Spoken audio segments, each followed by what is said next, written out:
లక్ష్యంగా అటాక్ చేస్తూ ఉన్నాయి. రాజధాని టెహ్రాన్తో పాటు పలు నగరాలపై బాంబుల వర్షం కురిసింది. గగనతలంలో యుద్ధ విమానాలు భారీ శబ్దాలతో దూసుకొచ్చాయి. సైనిక ప్రధాన కేంద్రంపై 100 ఫైటర్ జెట్లతో 250 బాంబులను ఇజ్రాయెల్ వేసింది. 6వ రోజు కూడా ఇరాన్పై అమెరికా, ఇజ్రాయెల్ విరుచుకుపడుతోంది. దాడులు ప్రతిదాడులతో మిడిల్ ఈస్ట్ లో ఉద్రిక్తత నెలకొంది. ఇరాన్పై ఇజ్రాయెల్ వైమానిక దళం అటాక్ చేస్తోంది.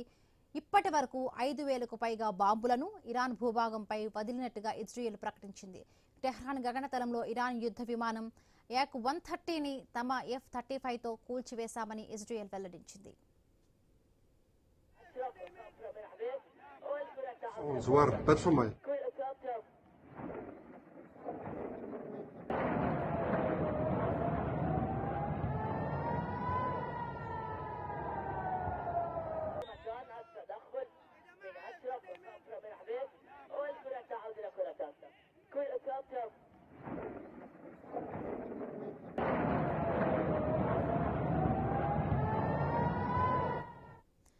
లెబనాన్ పై ఇజ్రాయెల్ బాంబుల వర్షం కురిపించింది. హెజ్బుల్లా మిలిటెంట్లు తమపై చేసిన దాడులకు ప్రతీకారంగా ఈ దాడులు చేశామని ఇజ్రాయెల్ వెల్లడించింది.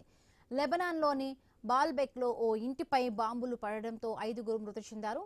బీరుట్ పైన భారీగా వైమానిక దాడులు జరిగాయి. ఈ దాడుల్లో 6గురు మరణించారు. అమెరికా, ఇజ్రాయెల్ దాడులతో ఇప్పటిదాకా 1045 మంది మరణించినట్టుగా ఇరాన్ వెల్లడించింది. పశ్చిమాసియాలోని మౌలిక వస్తువులపై ఇరాన్ దాడులు చేస్తోంది. సౌదీ అరేబియాలోని రస్తనూరా చమురు శుద్ధి కేంద్రంపై మరొకసారి డ్రోన్ దాడి చేసింది. అయితే ఎటువంటి నష్టం జరగలేదని, చమురు సరఫరాకు అంతరాయం కలగలేదని సౌదీ ప్రభుత్వం వెల్లడించింది.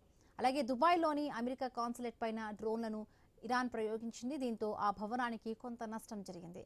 బహ్రెయిన్ అంతటా ఎయిర్ సైరన్లు మోగాయి.